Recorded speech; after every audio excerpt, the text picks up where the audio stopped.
Konnichiwa, my friends. Hi to Japan. Hi to Ukraine. Arigato gozaimasu to Fumiya.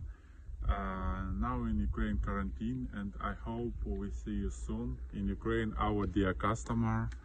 And now we spend time in forest, so we research our Ukrainian land.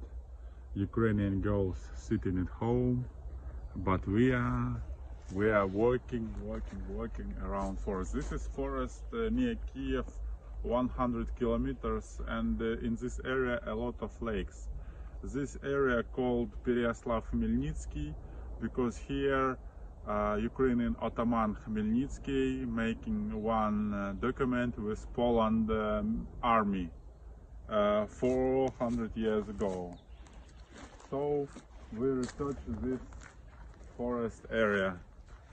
See you, Japan guys. See you.